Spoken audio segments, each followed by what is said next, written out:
Content advisory. This video is for educational and entertainment purposes only. Day 12 of the Sean Combs trial took an unexpected turn when Eddie Murphy made an unannounced appearance as a witness. His surprise testimony sent ripples through the packed courtroom as he revealed decades-old secrets about Hollywood's hidden power structures. Murphy began by explaining his decision to break years of silence. "I've stayed quiet for decades, but after witnessing certain events, I had to distance myself from Hollywood and have carried that burden ever since," he testified with remarkable composure. The comedian detailed how in 2006, during a career resurgence, he received an invitation to an exclusive gathering in the Hollywood Hills.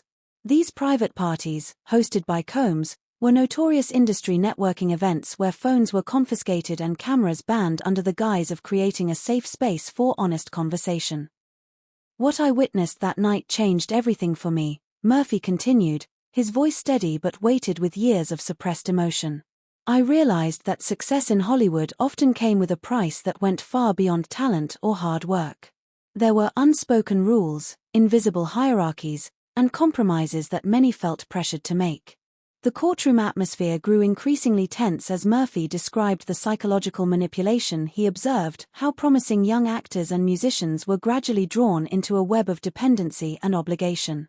He spoke of how certain industry figures wielded their influence not just through professional opportunities, but through creating environments where boundaries became blurred and personal autonomy was systematically eroded.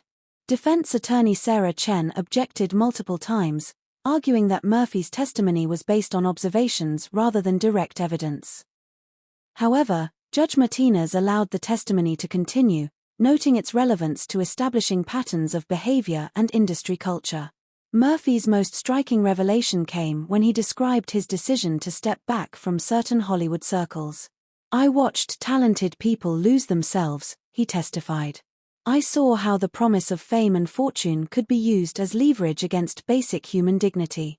I couldn't be part of that world anymore, even if it meant walking away from certain opportunities." The prosecution pressed Murphy for more specific details, but he remained measured in his responses, focusing on the broader patterns he observed rather than naming additional individuals. His testimony painted a picture of an industry where power dynamics often overshadowed artistic merit, and where silence was maintained through a combination of professional necessity and personal survival. As Murphy concluded his testimony, the courtroom remained unusually quiet. His words had illuminated not just the specific case at hand, but the broader cultural questions about accountability, power, and the price of speaking truth in environments where silence has long been the norm. The trial continues, with Murphy's unexpected testimony adding new dimensions to an already complex case that has captivated public attention and raised fundamental questions about justice, celebrity, and the hidden mechanisms of influence in America's entertainment capital. Upon arriving at the heavily secured estate, Murphy immediately sensed something unsettling. Guests received cards reading "Tonight, be who you really are," and the atmosphere felt calculated rather than celebratory. High-profile actors, athletes, and executives moved through the space with unusual restraint, as if aware they were being observed. The mansion's grandeur felt hollow, its luxury serving as a gilded cage for what was about to unfold. Murphy noticed how conversations seemed forced, how laughter appeared mechanical, and how even the most confident celebrities seemed to shrink under the weight of unspoken expectations. The evening's orchestrated nature became increasingly apparent as he moved through rooms filled with industry titans who had traded their usual swagger for careful compliance.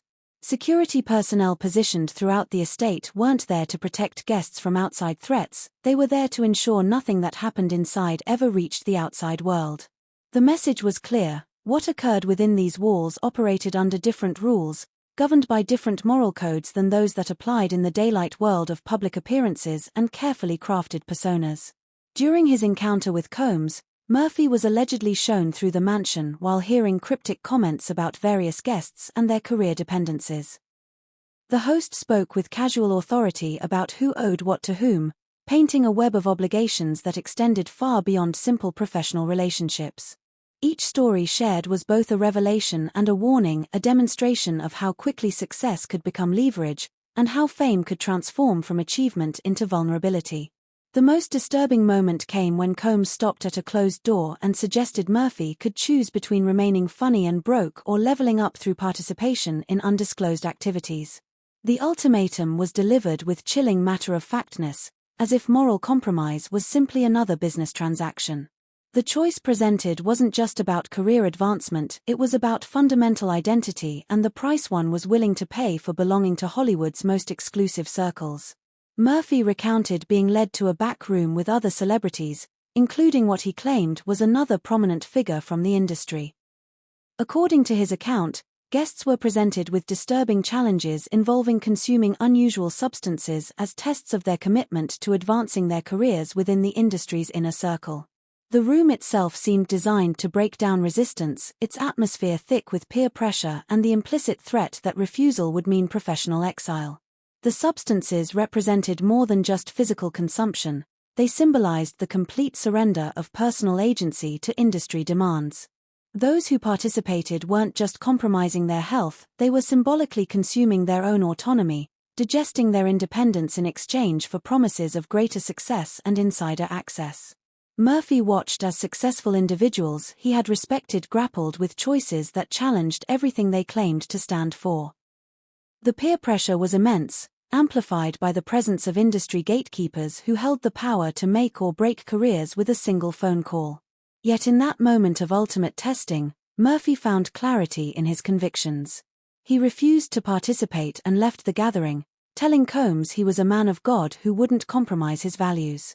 This declaration wasn't just about religious faith, it was about maintaining fundamental human dignity in an environment designed to strip it away.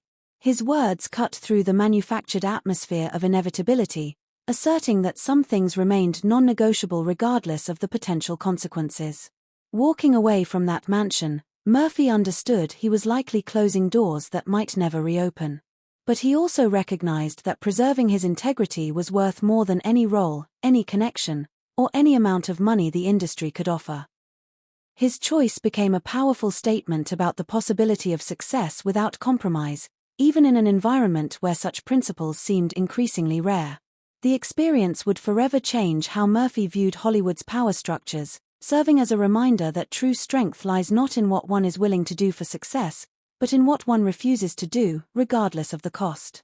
Following that night, Murphy experienced systematic but subtle blacklisting. Greenlit projects were shelved, roles were recast, and his longtime agent stopped returning calls. Rather than dramatic cancellation, he described experiencing a quiet erasure where opportunities simply stopped materializing. The retaliation came not as a thunderbolt but as a slow-moving fog that gradually obscured his career prospects. Scripts that had been enthusiastically discussed suddenly faced budget constraints. Directors who had previously sought his involvement became mysteriously unavailable for meetings. The phone calls that once filled his days with possibilities dwindled to an uncomfortable silence that spoke volumes about the industry's capacity for coordinated punishment. "You don't have to sell your soul in Hollywood," Murphy testified, "but if you don't, they'll convince everyone you never had one to begin with." This observation captured the insidious nature of the system he found himself battling, one that didn't destroy careers through overt confrontation but through strategic neglect and carefully orchestrated indifference. The blacklist operated like a shadow economy of reputation, where whispered conversations in exclusive restaurants and private clubs held more weight than public pronouncements. Murphy discovered that his refusal to participate in that night's activities had marked him not as principled, but as unreliable, a designation that spread through industry networks with viral efficiency.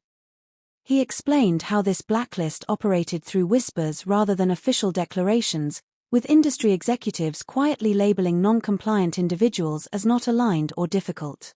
The language was carefully sanitized, creating plausible deniability while effectively communicating that certain people were no longer worth the risk of association. Terms like challenging to work with and not a team player became coded signals that transformed professional relationships into cautious distances. Emails and communications showed marked changes in professional relationships following the incident. Messages that had once been warm and collaborative became terse and formal. Lunch invitations stopped arriving. Industry events that had once included him proceeded without his presence, as if he had simply faded from collective memory. The subtlety of the punishment made it almost impossible to challenge directly. How does one fight against opportunities that simply never arise? Murphy's career became a case study in how power operates in creative industries, where success depends not just on talent but on maintaining relationships with gatekeepers who control access to resources, platforms, and audiences. The entertainment industry's interconnected nature meant that displeasure from key figures could ripple across multiple studios, agencies, and production companies with devastating efficiency. Most controversially, Murphy testified about what he called an unwritten list of industry figures who were considered untouchable due to their influence and connections. He suggested this protection network enabled problematic behavior to continue unchecked for years, creating a two-tiered system of accountability where consequences depended more on one's position in the hierarchy than on the nature of their actions. This invisible shield operated through mutual benefit networks, where protecting one powerful figure meant preserving the entire system that kept others in similar positions safe. The arrangement created powerful incentives for silence, as speaking out against one member of this protected class meant risking conflict with the entire network that sustained the industry's power structure. Murphy's testimony revealed how institutional protection could transform individual misconduct into systemic dysfunction. When powerful figures were shielded from consequences, it sent clear messages to everyone else about what behavior would be tolerated and what price would be paid for resistance. The unwritten list became both a roster of the protected and a warning to those who might consider challenging the status quo.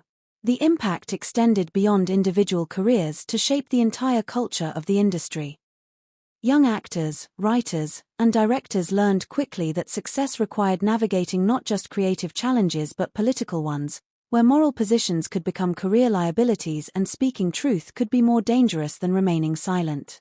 Murphy's experience illustrated how modern blacklisting operates, not through dramatic public confrontations but through the quiet withdrawal of opportunity, the gradual erosion of professional relationships, and the systematic isolation of those who refuse to participate in systems they cannot morally support.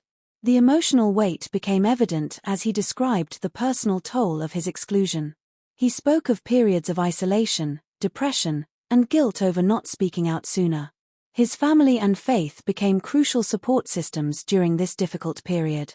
Murphy's voice carried the accumulated pain of years spent questioning his own choices, wondering if his silence had enabled others to suffer similar fates.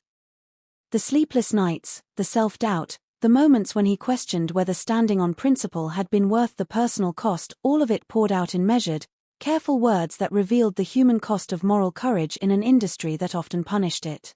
The isolation had been perhaps the most difficult aspect to endure.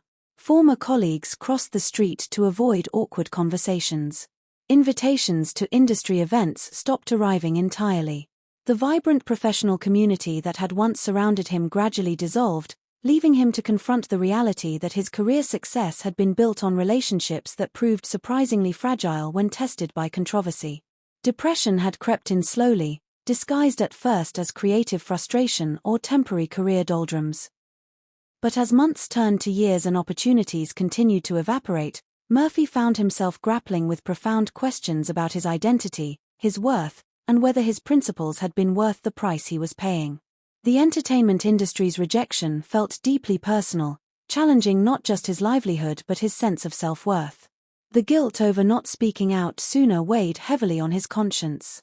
How many others had faced similar situations in the years since his departure from that mansion? How many careers had been damaged or destroyed while he maintained his silence to protect his own remaining prospects? These questions haunted him, creating a moral burden that grew heavier with each passing year. His family became his anchor during the darkest periods, providing unconditional love and support when the industry offered only cold indifference. Their belief in his character helped sustain him when public perception seemed to shift against him. His faith, too, provided crucial grounding, reminding him that his worth wasn't determined by Hollywood's approval or rejection. When asked why he chose to testify now, Murphy cited the courage of other witnesses and his desire to prevent future victims. "The walls are finally falling," he explained. "For the first time, I'm not the only one saying it."